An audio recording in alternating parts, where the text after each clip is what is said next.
Algunos con café, otros con mate y otros con agua nomás. Así están los integrantes de la mesa de este lunes en este feriado en el que de todos modos seguimos observando el Uruguay y el mundo en perspectiva.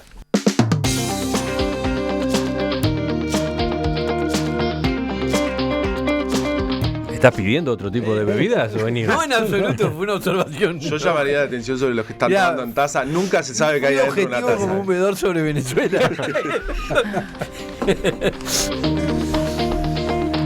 Seguimos con Oenir Sartú, Carlos Loaiza, Fernando Escriña y Martín Couto.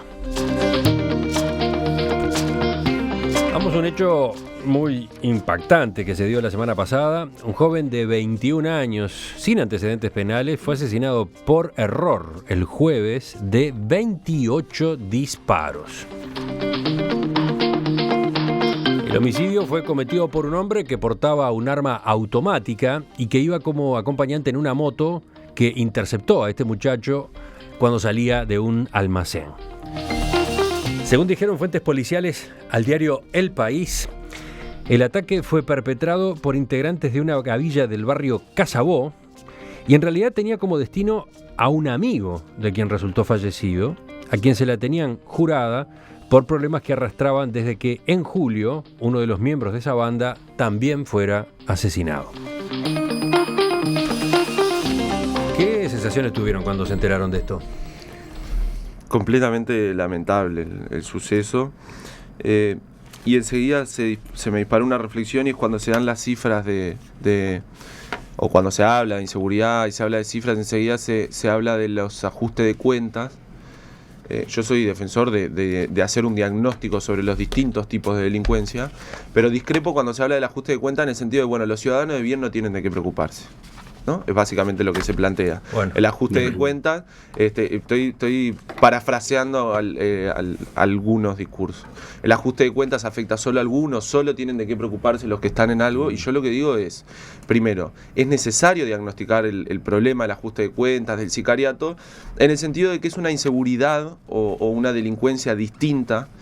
Y es cierto también que afecta a personas distintas. En lo que discrepo absolutamente, y esto es una muestra, pero de la que hay siempre, y lamentablemente nos horrorizamos menos, los medios le dan menos atención, y es, hay un tipo de inseguridad más violenta, vinculada con el sicariato, vinculada con el ajuste de cuentas, con organizaciones más desarrolladas, que vive determinada parte de la población, que es tan inocente como la otra, en realidad, y que es una inseguridad de la que la tenemos menos en cuenta, y nos horrorizamos menos, nos preocupamos menos, y a mí me parece que eso es lo grave, en realidad. Acá se divide hasta por área geográfica, digamos. Hay una inseguridad, hay una delincuencia que sufrimos las personas que vivimos en determinados lugares, y hay otra inseguridad, otra delincuencia y otra mucho menor cobertura de los medios de comunicación que sufren las personas que están, por ejemplo, en algunos barrios periféricos de Montevideo, y eso es lo grave.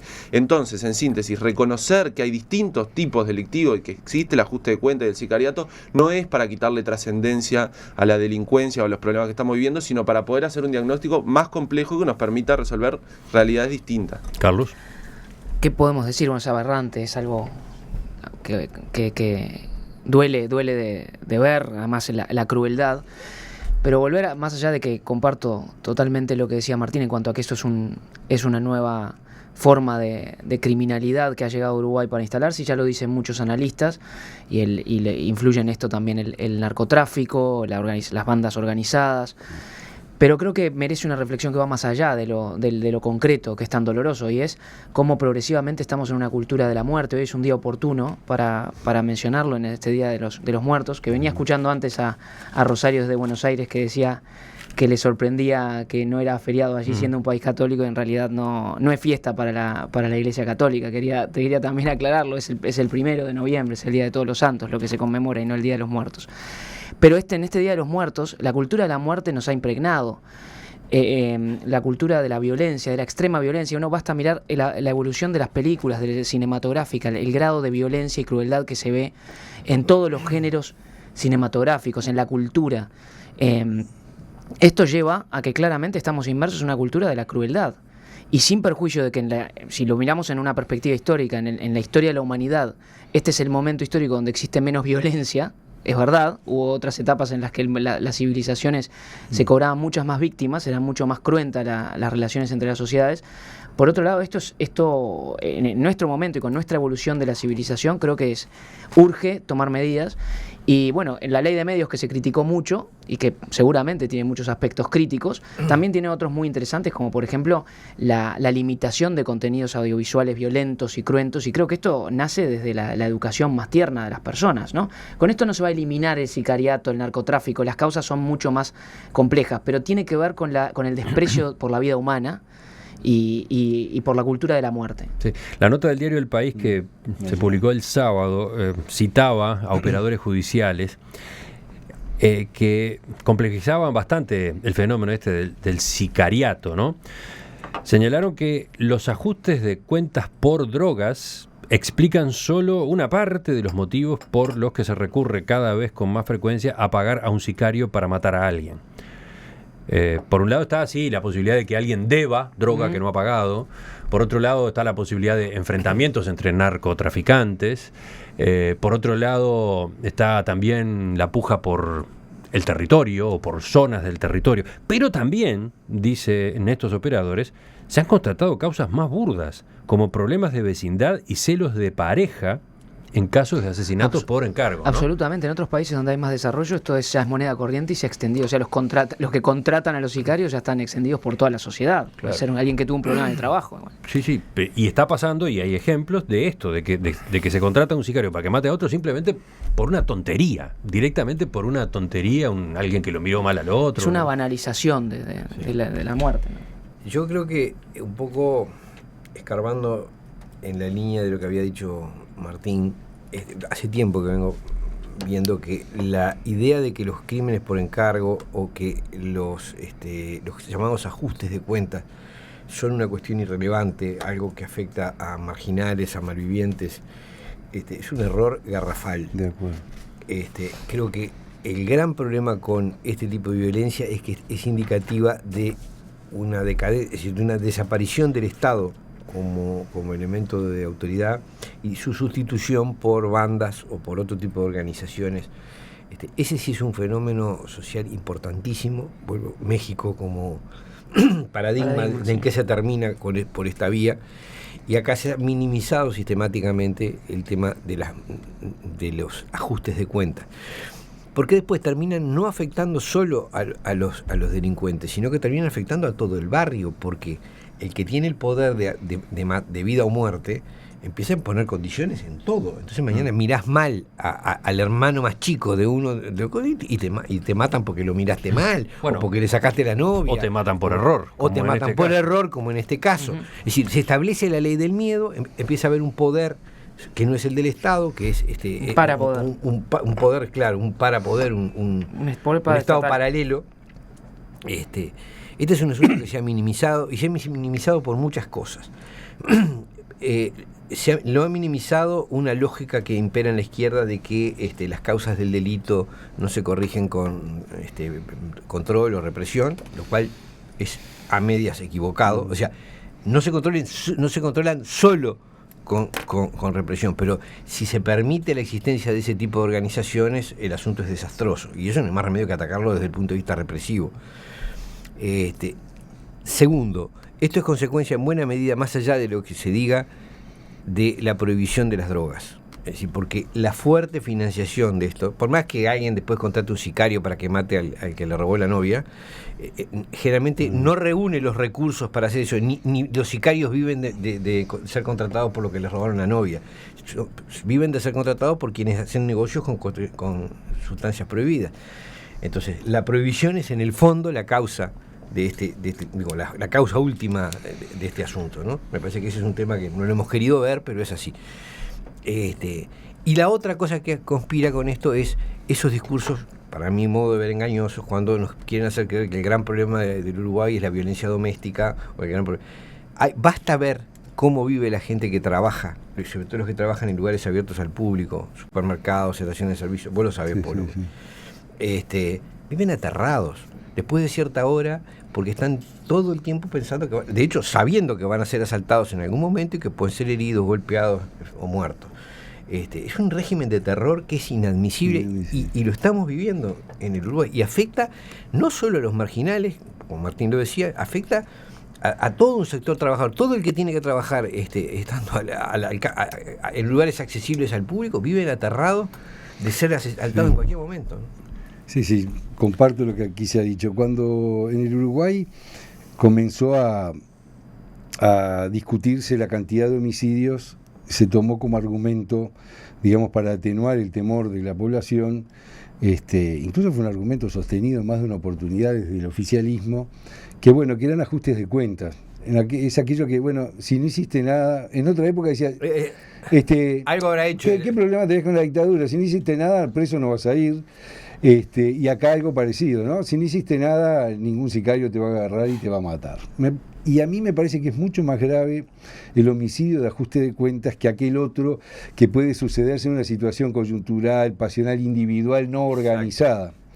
Coincido con Avenir, acá hay organizaciones que operan en barrios que tienen mucho miedo y que son los barrios trabajadores. Es decir, quien más sufre este problema es la gente más humilde, el que se tiene que salir de la casa a las 5:30 de la mañana para ir a tomarse un ómnibus y entrar a trabajar, el que no se anima a denunciar, el que convive con las mafias, porque en otros sectores de la sociedad, hay formas de pagarse la seguridad, o el portero de 24 horas, o la empresa de vigilancia, o la policía contratada, incluso en los comercios, en las pymes, el pequeño comerciante que tiene que tener abierta su puerta y no puede pagar un vigilante permanente, está sufriendo una inseguridad pasmosa. Entonces, yo digo, tengo la sensación que estamos perdiendo una batalla también que engancha con aquel prejuicio original de no pedir documentos, es decir, todos aquellos prejuicios que vienen de otra época donde se tenía la confianza que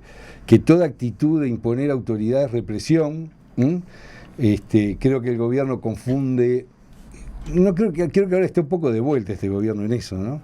Pero en su momento con el ministro Díaz confundió lo que era ejercicio de autoridad con represión, y esas confusiones generan límites. Y concluyo en esto. Yo he dicho más de una vez que cuando la seguridad está en juego, lo que está en juego es la libertad, porque por el único bien que el ser humano está dispuesto a renunciar a su parcela de libertad es cuando se siente inseguro. Sí. Y si esto sigue así, van a empezar las voces que van a decir, mirá, estamos mejor con mano dura, la libertad, al final yo soy libre, pero vivo en un barrio que no puedo salir a las 6 de la tarde a la puerta de mi casa, etcétera, etcétera. Entonces, cuidado. Si nosotros no ejercemos la autoridad para garantizar la seguridad, ponemos en riesgo las libertades públicas y la concepción democrática de la sociedad. Dos manos levantadas para cerrar. Primero la de Martín. Sí, tengo la convicción de que se está ejerciendo la autoridad.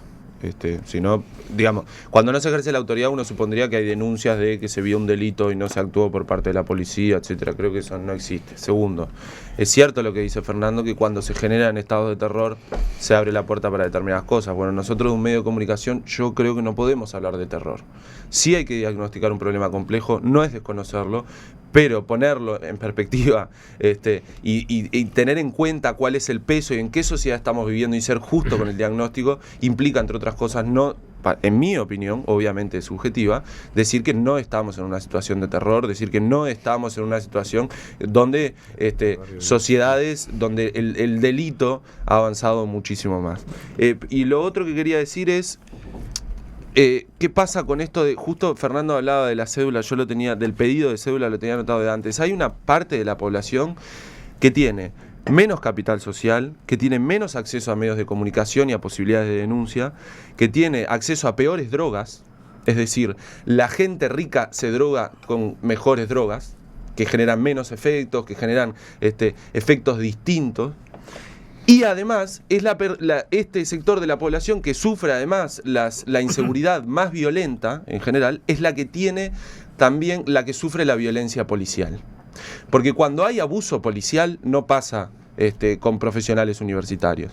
Entonces, cuando tenemos que tener cuidado también, porque esta misma porción de la población a la que decimos, y estoy convencido que todos en esta mesa creemos que hay que defender, que hay que proteger, es la misma que sufre en primer lugar la violencia policial. Porque en este mismo barrio, y con esto termino, donde se mató a este gurí con una veintena de balazos, también han habido balas perdidas o no de la policía que no tenía nada que ver con una protección del funcionario policial. Entonces, tengamos cuidado cuando pedimos mano dura y definamos qué es mano dura. Porque una cosa es ejercicio de la autoridad y otra cosa es autoritarismo en la policía. O venir breve. Sí, yo creo que acá hay una cosa, hay una reacción un poco mecánica que es, digo, bueno, hay delincuencia, pidamos la cédula, hagamos operativos policiales, más patrulleros en la calle. Y yo creo que este tipo de delincuencia, que es la preocupante, no se combate con eso. No se trata de saturar el barrio de policías, porque no es que anden circulando por la calle con un cartel que dice yo soy un jefe narco. No, digo, no lo vas a encontrar así. Hay una tarea de inteligencia que personalmente yo creo que se hace, pero no se actúa. Es decir, nadie en el Uruguay ignora quiénes son los que controlan, mejor dicho, nadie que esté en ese asunto ignora quiénes controlan cualquier actividad. Sí. Todo se sabe en el Uruguay, preguntás 2 minutos y sabes. Lo que no hay la decisión de actuar. Bueno, a eso me refiero. Yo no pido mano dura, digo, estamos a tiempo de evitar todo lo que dice Martín. Yo sé. Yo lo que estoy alertando es que si seguimos diciendo, no, porque si intervienen en tal barrio, ojo porque los policías pueden abusar y estamos en esa noria. Claro, no, lo que pasa es que ese tipo de intervención no es la que resuelve el problema. Es selectivo, es ir hacia donde está la organización. Exacto. Que es lo que no se hace chico, por razones se han desbaratado bandas igual enormes en estos periodos, y es justamente lo que decía venir. No se actúa con un policía con un gatillo fácil en la calle, se actúa con inteligencia. Yendo al lugar donde hay que ir. Exactamente. Martín, y donde no se va. Yo lo que advierto es que si no se actúa a tiempo ahora, va a llegar gente que va a pedir un extremo de intervención con el que yo no estoy de acuerdo, que determina el gatillo fácil. Entonces, señores, tomemos las cosas como de una vez. Pidiendo cédulas se desbaratan. Pero se previene, perdóname, se previene y se previene. Bueno, si tenemos personas, jefes de organizaciones narcos que seguramente salen en las sociales. Es la sensación de presencia policial que disuade. De los mensajes de los oyentes, destaco 2 para el final.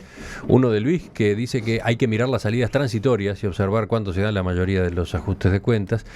Y otro Luis que pregunta, ¿quién se beneficia con todo esto?